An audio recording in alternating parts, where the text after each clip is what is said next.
Of information. First, I'd like to thank everybody on the panel. Round of applause, please. Thank you.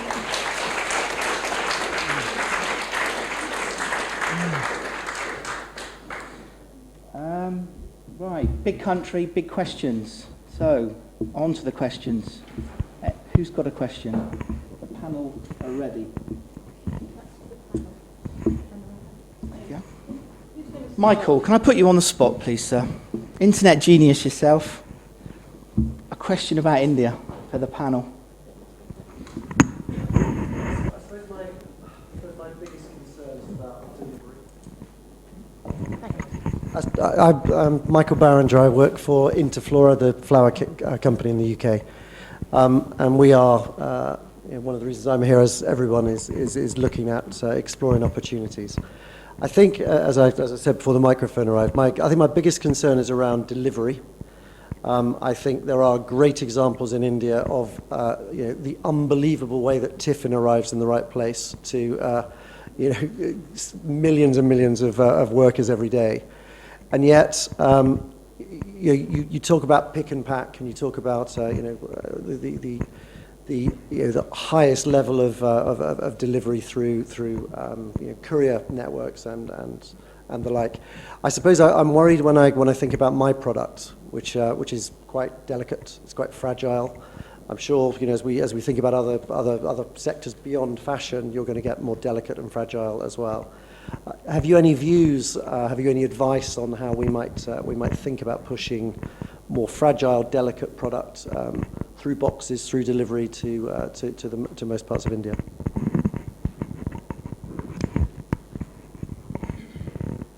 I think concern is absolutely correct. So for example, when I compare UK to India, so today I don't think so any brand in UK will even worry about how will I deliver to every corner of the country. First, a stat. In India, if you have to cover, let's say, 80% of the country, you require 9 different companies to overlap the pin codes to get there. But the good news is that there are companies who are aggregating that. So that's one. So the companies equivalent to Shipwire, which have come in India and trying to do that aggregation. In specific to your question on the flowers and the delicate items, what I've seen is that companies which have succeeded are companies who have the franchise network. And they've used that franchise network to get across to the last mile delivery. And so the companies, I've seen a company called Ferns and Petal, which has done this very, very well in the country. Even in my old avatar, we used to run a florist company which we sold to somebody. And the only way was that wherever the good quality courier company didn't reach, you need to have a franchise. And so that's how you build the dotted structure. But the good part is that geographically India is not very diverse, is not very large. So if you get down to doing the dots together, it should not be a difficult task to do. Okay, thank you. Anybody else? Come on.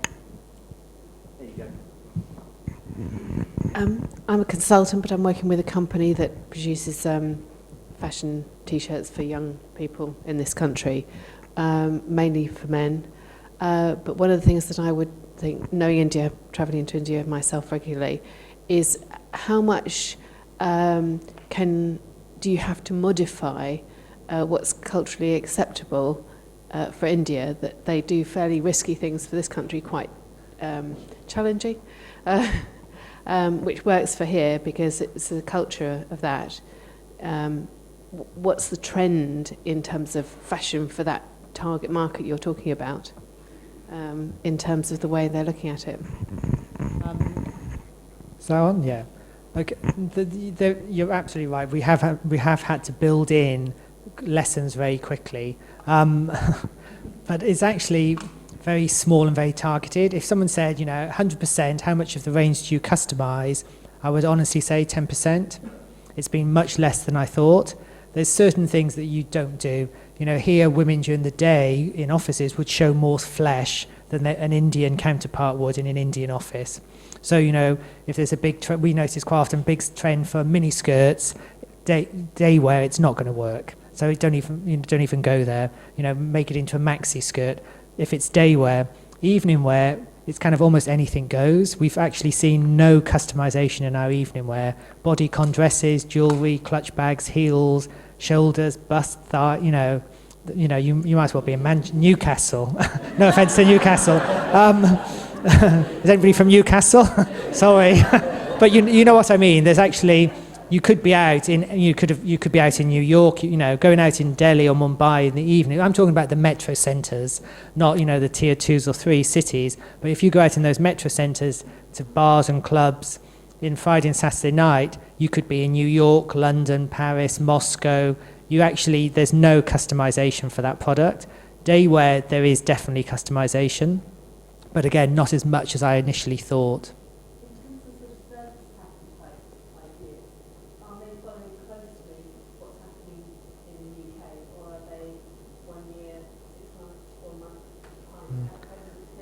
There's no delay at all, and I think that's where some of the brands have actually made mistakes, especially this 20-year-old is connected to the internet. There's no delay in the global web. Everybody gets everything at the same time, whether it's the catwalk shows in Paris or New York or Milan, whether it's a Hollywood red carpet event, whether it's a Bollywood red carpet event. All this information is passed around the globe so quickly now and processed at the same time by customers. There's no delay. They want it as quick as anybody in the West.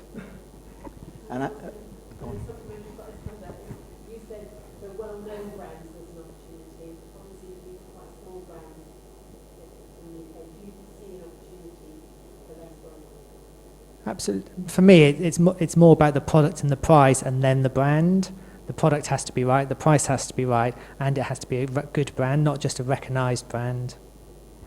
I do think people's perceptions need to change as well, because my favourite bar in the world is in Mumbai.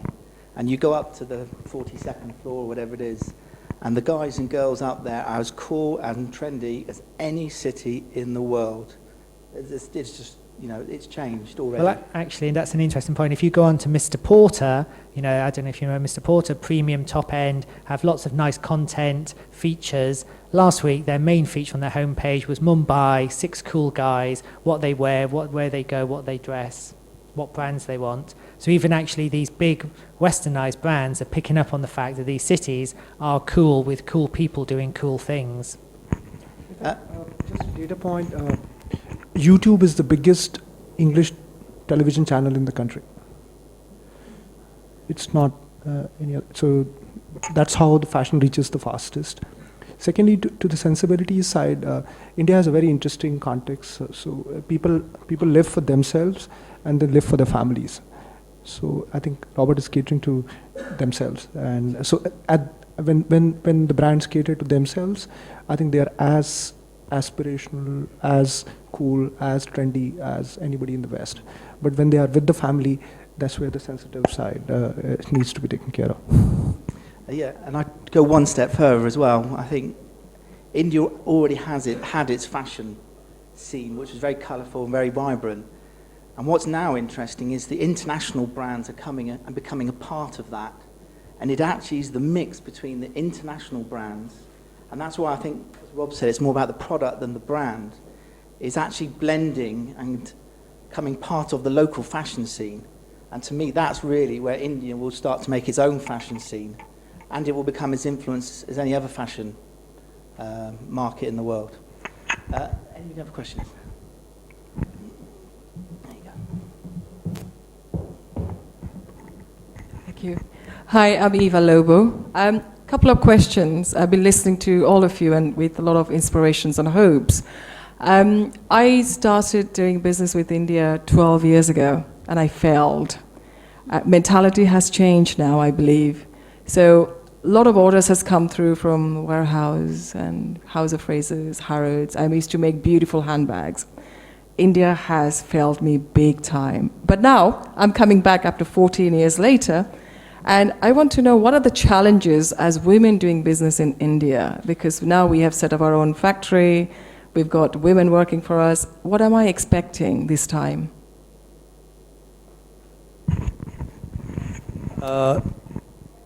Challenges for women, you're doing fashion, handbags, right? I would think it's a lot less challenging for women. It depends, it's industry specific. So women trying to do business in fashion, personal care, retail is still easier. It's a more modern outlook. It's a younger population working together. You find people more accepting of each other. But if you're doing industrial manufacturing, it's very hard. When you say you've set up a manufacturing plant, you will find challenges of a workforce maybe not accepting a lady boss in certain areas, depending where you are, what kind of culture you build around it. But on the retail side and the distribution side, you won't find that much challenge. So it really is very dependent on what you're doing. May I ask, who you're going to be running the manufacturing yourself? Yeah.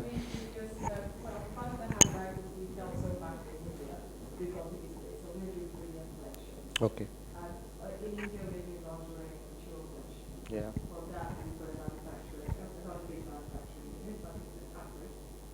The challenges that we're facing already is the competition with the workers who don't come on time. Yeah. You're right, being a woman is difficult. And the struggle that we face is not being able to communicate in Hindi. We have to learn to speak Hindi or Bengali, which is my mother tongue, but polishing that has been really helpful. Yeah. The workers that we try to have a UK model or the Western model of working structure, 8 till 6, and also having a Indian-ness, we can do that, accommodation and all of that. We still can't, we really have to get our king and get them to work. Yeah, so from my language at that level, definitely you need to speak in Hindi or the local language wherever you're set up. I have a plant where 60% of the people who are on the shop floor are women. It is challenging from the point of they have families. They need to go back home. Every few months, one of them is pregnant. Holidays, religion. So you need to adapt to it. You need to be flexible.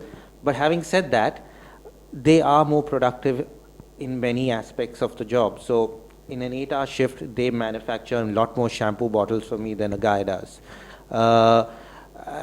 And you need to adapt, you need to understand them. I think if you've got a manufacturing unit with a lot of women doing a part of the manufacturing, a lady boss always helps.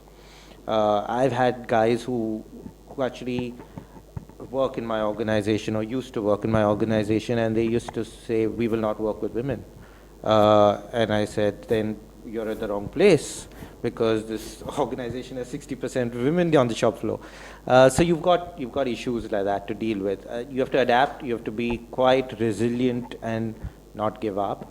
But at the same time, everything's changing. Like you said, 14 years ago was a lot worse, and today the opportunities for women to succeed is very good. Two strong data points. The amount of